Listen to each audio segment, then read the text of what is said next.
Fala pessoal, beleza? Mais um vídeo aí dessa série que eu estou fazendo sobre a prova de certificação 70480, programando com HTML5, JavaScript e CSS3.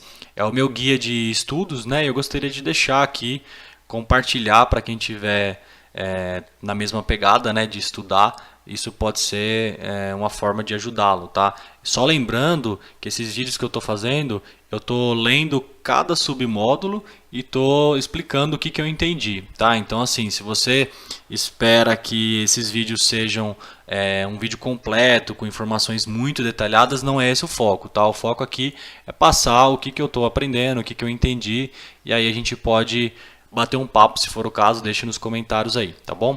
Então hoje eu acabei de ler aqui a parte 1.4 do capítulo 1, né, que fala sobre como implementar APIs HTML5. Dentro desse contexto, ele fala sobre como utilizar Storage API, App Cache API e Geolocation API. Então vamos lá, vamos cair lá no material mais uma vez e vamos ver o que ele está falando aqui. Então, já começando aqui no ponto 4, né, ele fala sobre isso aqui, né, sobre app, cache, geolocation e storage.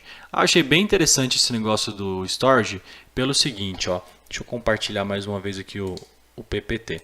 Né. Hoje, quando a gente vai salvar alguma informação na web, normalmente a gente fazia com cookies. Né. Então, o que é o cookie? Você salva informação local na máquina do próprio usuário e aquela informação fica disponível ali, você consegue obter aquela informação para utilizar para algum motivo, né? Então, sei lá, você quer salvar qual que é o perfil daquele usuário logado, você pode colocar qual que é o nome do usuário, qual que é o ID dele e alguma informação que você acha que seja relevante, né?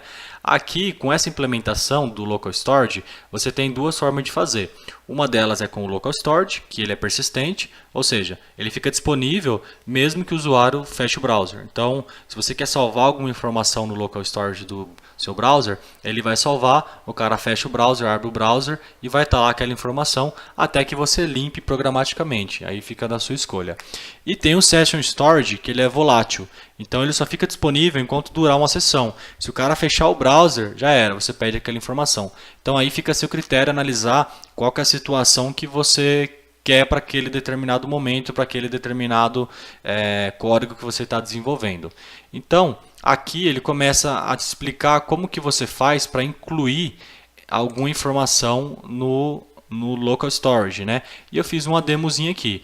Então, basicamente, ele vai incluir uma chave e um valor, tá? Então, é um nome único que você tem e um valor que você vai dar para aquela chave. Então, basicamente aqui a gente fez um botão de incluir no storage, tirar do storage, limpar o storage inteiro e eu implementei esse botão aqui de refresh para que a página entre novamente. E também tem uma forma que se você achar que apenas uma chave valor é muito pouco, você pode incluir um objeto completo. Tá? Então aí você pode incluir um objeto como se fosse uma classe no C# mesmo, mas aí ele fica serializado no formato JSON. E aí vamos fazer o seguinte, então vamos incluir aqui, ó, chave 001 com um valor XPTO, aí a gente clica no Add to Storage, tá? Vou clicar no Refresh e veja que aqui embaixo ele vai exibindo, ó, o que eu tenho dentro do meu storage. E se você está utilizando o Google Chrome, dá um F12 aí, vamos no Chrome Web Tools aqui, DevTools, e aí aqui ó, na guiazinha de Application, aqui embaixo, você vai no Application e aqui tem o Storage aqui do lado esquerdo, tá vendo? Local Storage. Então provavelmente essa informação que nós temos, ela deve estar aqui. Vamos clicar aqui, ó, chave, valor. Tá vendo? Então, você tem a chave e você tem o valor atribuído. Isso aqui você pode ir fazendo da forma que você quiser. Aí, uma dica para a prova. Se você colocar uma chave com o mesmo nome do que tem lá, ele não vai incluir. Ele vai apenas alterar aquele valor. Então, ali está XPTO. Vou colocar XPTO2. E vou add to storage. Ó, veja que a mesma chave acabou de mudar o valor para XPTO2. Agora, se eu colocar a chave 002 incluir, beleza, então aqui é uma forma muito bacana de você manter esses valores que você precisa dentro do browser, né? E agora vamos limpar, vou dar um Clear Storage, ó, ele acabou de limpar aquela informação, tá? E aí, o que mais que ele tem aqui? Então vamos dar um refresh na página, vou incluir de novo aqui chave 001, valor 001, vou adicionar, e aí o chave 002, valor 002, e você consegue brincar aqui também para tirar uma chave específica. Então você põe aqui chave 001 e remove from storage. Então vamos olhar esse código fonte aqui para entender um pouco ele melhor, tá? Então como que ele funciona? Ele é bem simples, ó. Se você olhar, deixa eu estender aqui. No load da página, a gente pega aqui, ó, quais são esses elementos, né? Então aqui, ó, dentro do botão btn add, eu coloquei um onClick aqui de JavaScript e criei uma função. Então basicamente o que ele vai fazer é isso aqui, ó, local storage set item. Então dentro desse método set item você tem que passar aqui os dois valores. Então eu estou pegando o valor da minha chave lá, que vai ser a chave, né? E do meu campo, que vai ser o valor. A mesma coisa para remover. Então é local storage remove item. Mas aqui você só passa uma informação, que é o nome da chave. Então ele vai procurar lá se tem alguma chave igual e vai excluir. E o local storage clear. O local storage clear vai limpar tudo, independente se você quer saber se é um ou se são dois, ou né? Assim vai. Então vamos incluir aqui mais uma vez, ó, e só que agora nós vamos incluir como um objeto, tá? Então eu pus esse botão add object to storage porque eu quero criar um objeto um pouco mais manipulável, tá? Então vamos imaginar que só uma chave valor não faça sentido. Então o que eu fiz aqui? Aqui embaixo, ó, eu criei um objeto, certo? Então var customer, e aqui eu posso passar um monte de informação. Então vamos imaginar o seguinte: eu tenho um cliente que eu preciso ter a informação do nome, do sobrenome, do tamanho da camisa dele, e aí eu posso colocar aqui, vamos imaginar que fosse um carrinho de compras, ó. Então dentro do carrinho de compras dele eu vou jogar essa informação numa forma de JSON, tá? Então estou pegando esse objeto, vou jogar lá e vou dar um load from storage para aparecer mais uma vez. Então vamos ver se vai funcionar aqui, ó. Add to storage. O que ele está falando aqui? Deixa eu ver o application. Ó, mesmo dando um... Aqui eu vi que deu um erro, né? O que é? Replace node. Ah, tá. Isso aqui é porque eu tinha criado uma table para ela aparecer, mas eu acabei nem usando, tá? Enfim, é um erro, mas eu estava vendo depois dentro dessa tabzinha de application. Então olha só que bacana. Veja que agora, ó, eu tenho um objeto aqui dentro. Ó, com first name, last name, shirt size, tá? Então você consegue também, de certa forma, trabalhar não só com chave e valor, mas também passar um objeto inteiro. Então beleza, então agora vamos seguir aqui, né? Então basicamente, ó, o que ele explica é isso: você inclui um item, pegar um item, limpar. Aqui ele fala das chaves, né, que você consegue pegar por um index 0, 1, 2, etc. E pode remover aquele item específico, né? E ele dá alguns exemplos. Você pode ver que é o mesmo código que está lá. Eu fiz algumas implementações um pouco diferentes só para testar. Essa aqui é aquela implementação que não deu certo, que eu acabei nem usando ela, porque era para criar uma table e tal. Mas como o Google Chrome tem ali aquela tabzinha, eu nem me importei, tá? Então é basicamente isso. Bastante coisa para falar o que a gente fez ali em 2 minutos, né? E aqui você consegue passar também aquele objeto. Aqui, galera, tem uma coisa que me preocupou bastante, que eu tenho que pesquisar um pouco, né? Ele fala aqui para você usar o app cache. Essa funcionalidade aqui, ela vai servir para que você consiga distribuir a sua página, o seu site, o seu aplicativo de uma forma offline. Então, quando o seu site estiver offline, quando o seu usuário estiver offline, né? Na verdade, você pode criar um cache e aí você pode incluir quais os tipos de recursos da sua página que você quer disponibilizar de uma forma offline, tá? Então aqui ele fala que você tem que criar um arquivo do tipo manifesto, né? Que é esse cara aqui, web app app cache. Esse cara aqui é um arquivo texto mesmo com essa extensão. E aí você referencia isso na sua página. Então você coloca esse atributo manifest com app cache, né? Bacana. O que me preocupou foi o seguinte: eu estava dando uma pesquisada aqui. E parece, ó, se você olhar aqui nos docs do Mozilla, parece que essa implementação ela foi removida dos padrões web. E aí ele pede para que você use, ao invés daquele cache, que você use um service workers, tá? E esse service workers, até o momento, eu não vi nenhuma menção nele na documentação dessa prova. Então é algo que eu fiquei um pouco um pouco preocupado, para falar a verdade, então vou ter que dar uma pesquisada aí sobre o que está acontecendo, porque eu não sei se a prova hoje está pedindo esses service workers. Então eu preciso ver para dar uma estudada, né? Eu vou estudar de qualquer forma, só que eu queria ter certeza se vai cair na prova ou não, tá?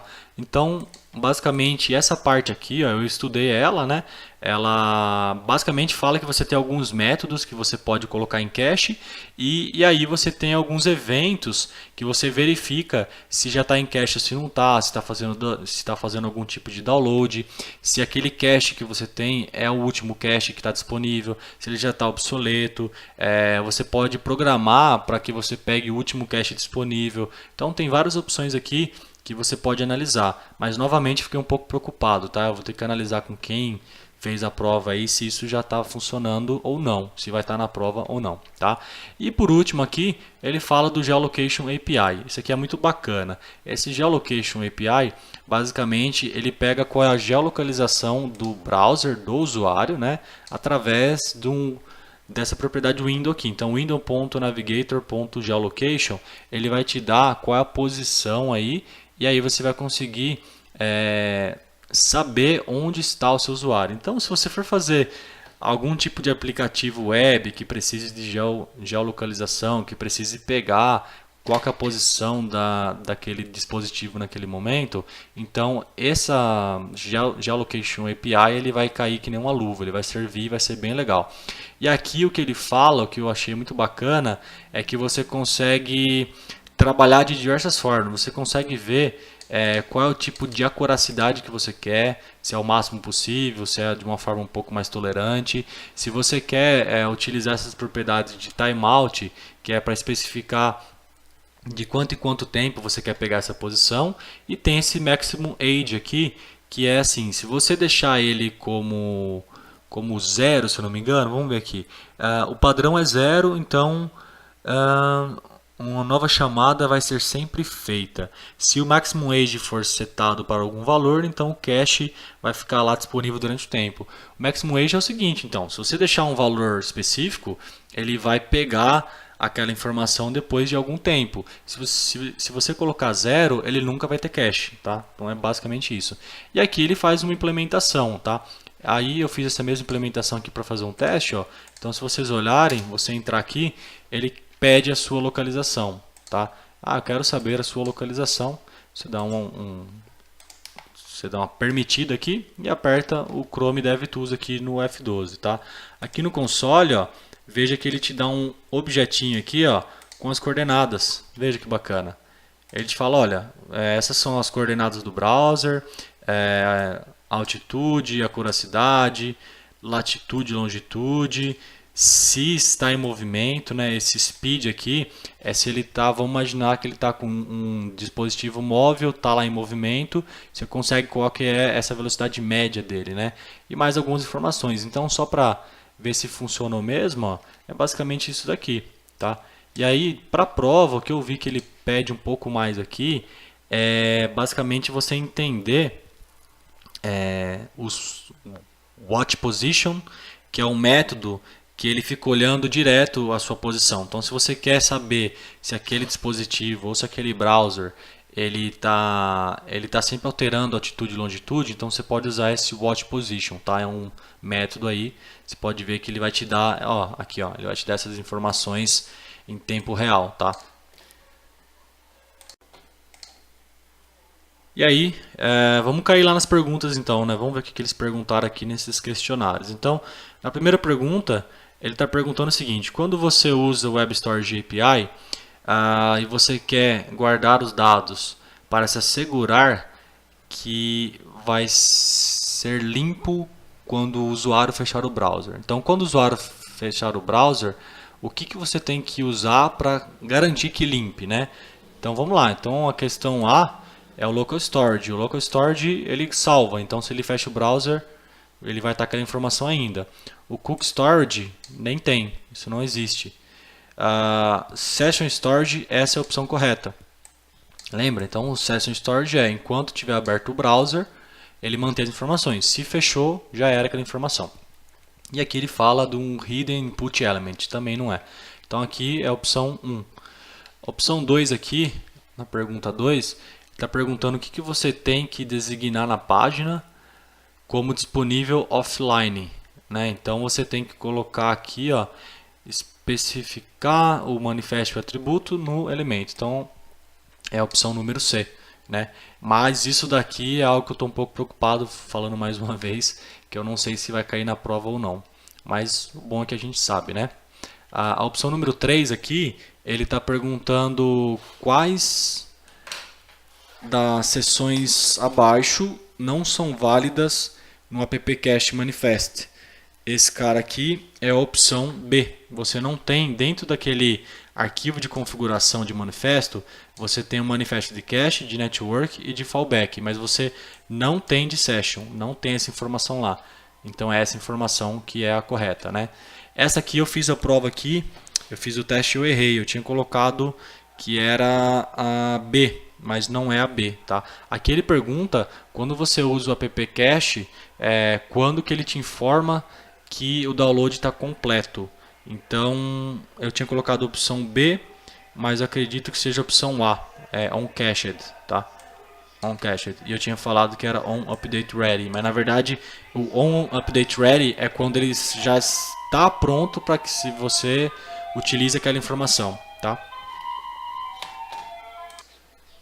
E a pergunta 5 aqui, ele fala assim, quando você usar o Geolocation API, como que você configura a habilidade de usar dados cacheados? Então essa aqui, a opção A fala, eu seto o Enable Cache para True, não é isso. Eu seto o Maximum Age para um valor que não seja 0. Tá? Então basicamente é a opção B, né? Então se você quiser que não tenha cache no seu Geolocation API, você vai falar para ele que ele tem um Maximum Age do que você quiser, mas que seja diferente de 0, tá? Então, galera, basicamente é isso, desse objetivo 1.4, tá? Ficou só aquela informação do cache lá que eu preciso analisar, e se vocês souberem aí, vocês me dão essa informação também. Beleza? Então, se inscreva no meu canal, dá um like no meu vídeo aí e vamos estudar. Grande abraço!